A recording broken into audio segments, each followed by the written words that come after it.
संगत जी वाहिगुरु जी का खालसा वाहिगुरु जी की फतेह जी। साध संगत जी आप पिछे देख रहे हो अज आप पहुँचे हाँ पावन पवित्र अस्थान गुरुद्वारा रामसर साहब पातशाही पंजवीं सिख पंथ दे विच इस गुरुद्वारा साहब का बड़ा ही मान मत्ता इतिहास है।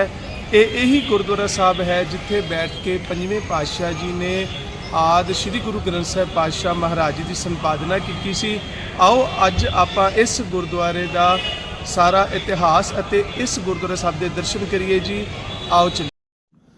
साध संगत जी ये है गुरुद्वारा रामसर साहब।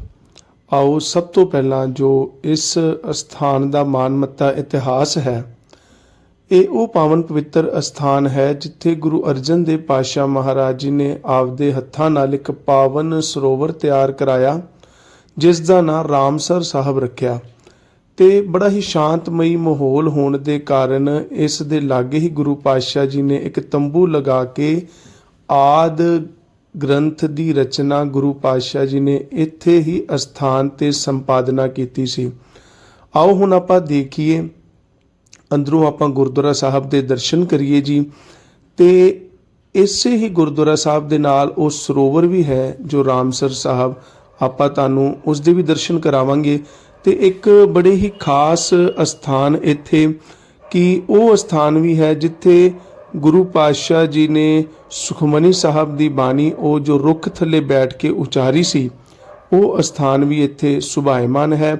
आओ हुण आपां अंदर चलने हाँ गुरुद्वारा रामसर साहब पातशाही पंजवीं।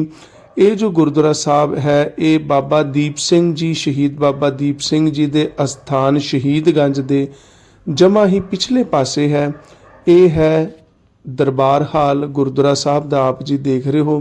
इत्थे बड़ा ही शांति वाला माहौल है ते कह लो गुरु पातशाह जी की जो कृपा है वो इत्थे वरतदी है।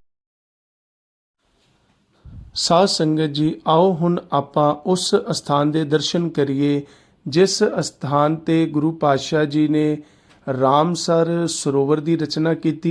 इस अस्थान के लागे ही जो आप जी सामने गुरुद्वारा साहब सुभायमान है दर्शन कर रहे हो इस अस्थान ते ही ते इसे ही सरोवर के लागे गुरु पातशाह जी ने एक तंबू लगा के इस पावन पवित्र अस्थान ते इस सरोवर के लागे गुरु पातशाह जी ने आदि श्री गुरु ग्रंथ साहिब पातशाह महाराज जी की संपादना का कारज आरंभ किया। अते इसे ही स्थान ते जदों आदि ग्रंथ की संपादना का कारज संपूर्ण होया तां इसे स्थान तो गुरु पातशाह जी ने वो पावन पवित्र जो स्वरूप हैं इस अस्थान तो एक नगर कीर्तन के रूप दे विच लिजा के श्री हरमंदर साहब सुभायमान किते। इस सरोवर के लागे ही गुरु पातशाह जी ने जिस स्थान ते आप जी हुण दर्शन कर रहे हो गुरुद्वारा साहब दे जो है वो तंबू लगाया गया सी ते इसे पावन पवित्र अस्थान बड़ा ही रमणीक स्थान है। हुण भी चाहे वसो हो गई है पर उस समय तो क्या जाता सी एक बड़ा ही एकांत वाला स्थान सी। तां आओ हुण आपां इस गुरुद्वारा साहब दे अंदर जाके दर्शन करिए जी जिस स्थान ते गुरु पातशाह जी आप बैठ के आदि ग्रंथ की संपादना करते सी। साध संगत जी ये है अंदरों गुरुद्वारा साहब के आप जी दर्शन कर रहे हो। इसे पावन पवित्र अस्थान नूं गुरु अर्जन देव पातशाह महाराज जी की चरण छोह प्राप्त है।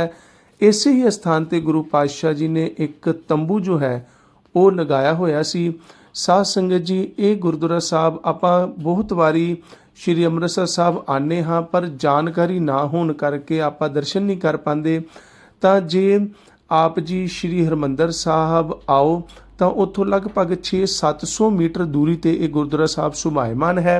जे आप जी बाय वॉक भी आना चाहते हो तो जो धन धन बाबा टल राय जी का गुरुद्वारा साहब है उस तो सीधी गली जो है इस स्थान ते पहुँचती है। आप जी उस रुख के दर्शन कर रहे हो जिथे गुरु पातशाह जी ने बैठ के श्री सुखमनी साहब जी की बाणी जो है वो रची सी। साध संगत जी विचारा करन दौरान होईयां भुलां चुकां बख्श लैणियां जी। आओ रल मिल के फतेह की सांझ पाइए। वाहिगुरू जी का खालसा वाहिगुरू जी की फतेह।